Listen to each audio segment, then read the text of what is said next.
किसान आंदोलन का आज 21वां दिन। किसानों का सरकार पर एकता तोड़ने का आरोप, कहा हर कोशिश होगी विफल। दिल्ली के सिंघू बॉर्डर पर आंदोलन में शामिल एक और किसान की मौत। मोहाली के रहने वाले थे मृतक किसान गुरमीत सिंह। आंदोलनकारी किसान संगठनों का दावा, आंदोलन के दौरान अब तक 13 से 14 किसानों की मौत हुई। 20 दिसंबर को होगी श्रद्धांजलि सभा। किसान कानूनों के विरोध के लिए यूपी के अलग अलग जगहों पर पूर्व सैनिक गाजीपुर बॉर्डर पहुंचे। सैनिकों के मुताबिक ओडिशा से भी हैं और रिटायर्ड फौजी आ रहे हैं। भारतीय किसान यूनियन के नेता राकेश टिकैत गुट पीछे हटने को तैयार नहीं। आज सुबह 11 बजे से नोएडा चिल्ला बॉर्डर पूरी तरह बंद करने का ऐलान। किसानों के दो गुटों का आंदोलन पर अलग अलग ऐलान। कृषि मंत्री से मुलाकात के बाद भारतीय किसान यूनियन का आंदोलन स्थगित। भारतीय किसान यूनियन से मुलाकात के बाद बोले कृषि मंत्री, कहा किसानों के मन में भ्रम था, समझाने के बाद मान गए, अब पूरी तरह से कानून के समर्थन में। गुजरात के कच्छ से किसानों को पीएम मोदी का संदेश, बोले हर शंका के समाधान के लिए तैयार हैं। किसानों के कंधे पर बंदूक रख चला रहा है विपक्ष। सुप्रीम कोर्ट पहुंचा दिल्ली की सीमा पर डटे किसानों को हटाने का मुद्दा। आज याचिका पर होगी सुनवाई। करते हैं सुपर 70 का।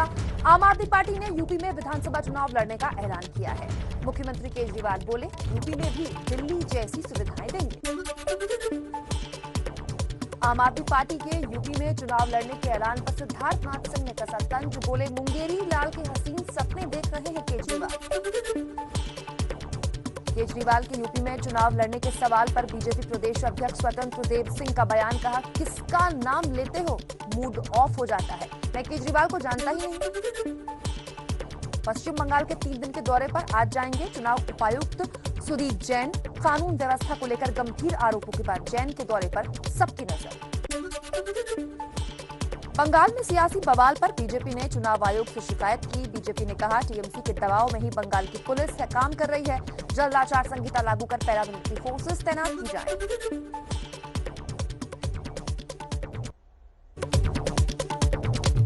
आचार संहिता लागू करने की मांग पर बोले टीएमसी सांसद सौगत राय, कहा बीजेपी के नेताओं को ज्ञान नहीं है, उन्हें जनप्रतिनिधि कानून पढ़ना चाहिए। टीएमसी के बागी नेता शुभेंदु अधिकारी को केंद्र सरकार ने दी जेड कैटेगरी की सुरक्षा। इससे पहले उन्होंने राज्य पुलिस की जेड कैटेगरी की सुरक्षा छोड़ दी। प्रणब मुखर्जी की किताब के प्रकाशन को लेकर आमने सामने भाई और बहन। शर्मिष्ठा ने लिखा अभिजीत को बिना वजह के अड़चन नहीं डालनी चाहिए।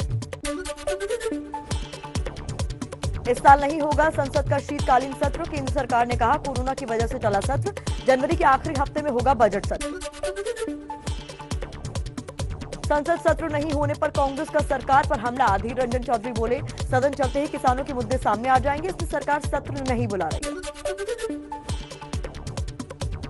केजरीवाल सरकार के मुताबिक एमसीडी में 2400 करोड़ रुपए की हेराफेरी को लेकर दिल्ली विधानसभा का एक दिन का विशेष सत्र बुलाया गया। कल होगी विधानसभा की बैठक।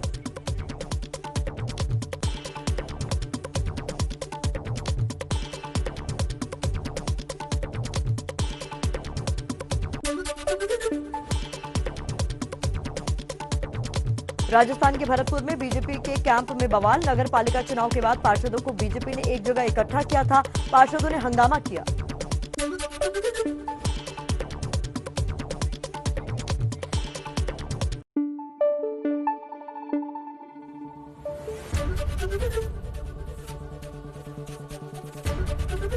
एबीपी न्यूज आपको रखे आगे।